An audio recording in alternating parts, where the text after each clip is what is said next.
Hey, hello there.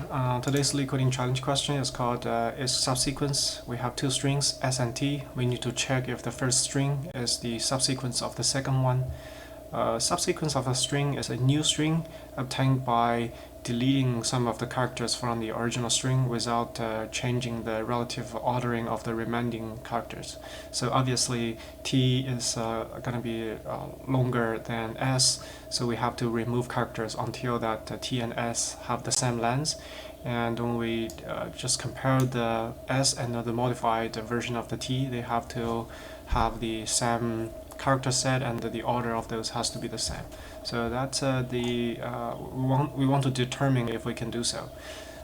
So just gonna take an example and try to manually do this ourselves. It will give us intuition about how the code should work. At least in a brute force kind of solution would be can be obtained by this. So we're just going to look at the characters in T and determine, do we need to remove that to have that basically aligned with the S.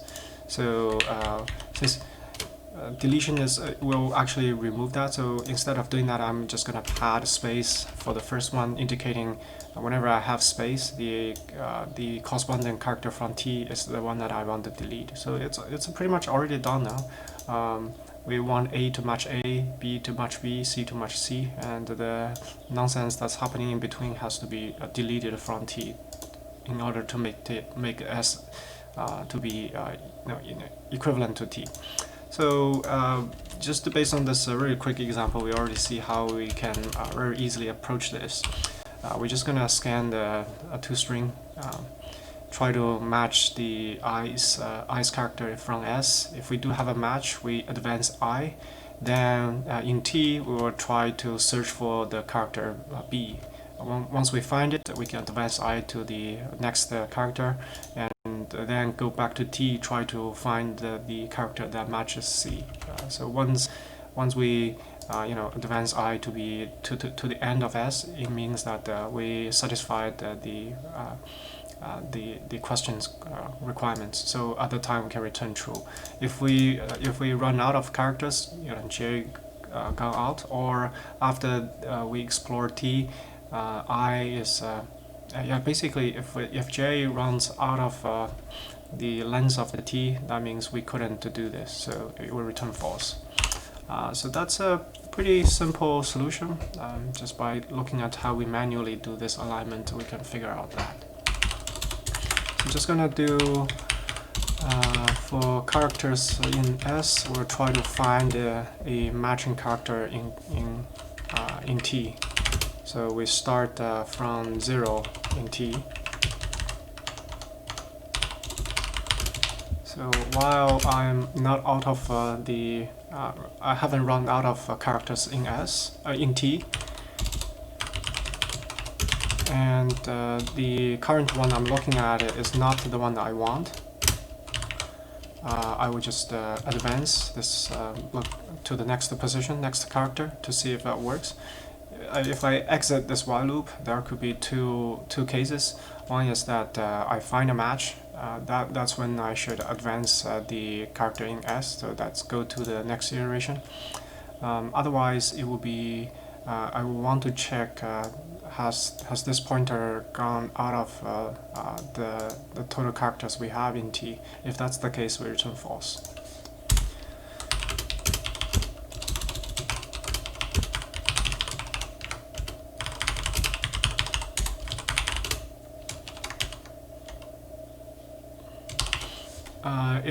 If it's not this case, it must be that we can advance. So for that reason, it would be finding a match for B.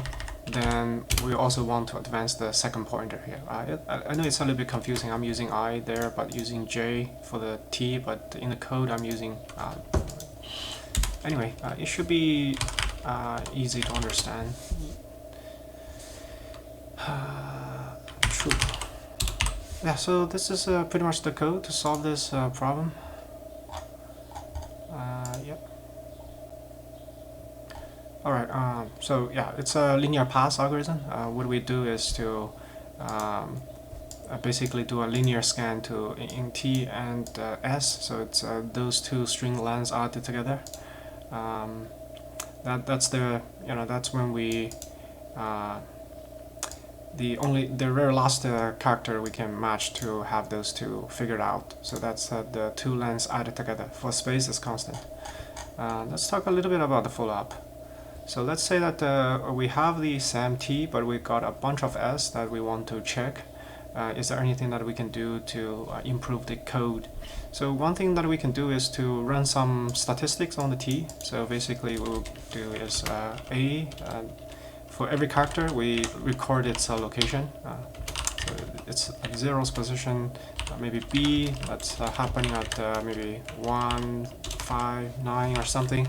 So when we have a S, we still do the character by character kind of trying to match that, but instead of do a linear pass in T, what we're gonna do is to, if I want an A, I just check, do I have A, which location out of that,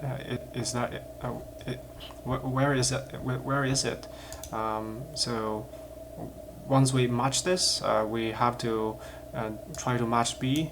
But when I look for the list of positions of B in T, I will pick the one that's larger than the one that I previously used for the prior character. So this can speed up the matching a little bit faster. So that could be a potential way of solving this follow-ups. So we just do one pass to create this statistics, and for every string, incoming string, you want to do the subsequence checking. You still do character by character, but no longer go to do a full scan of the target string, the T string, but instead of just doing some calculations on the statistics you get. So it could be faster. All right, so that's the question today.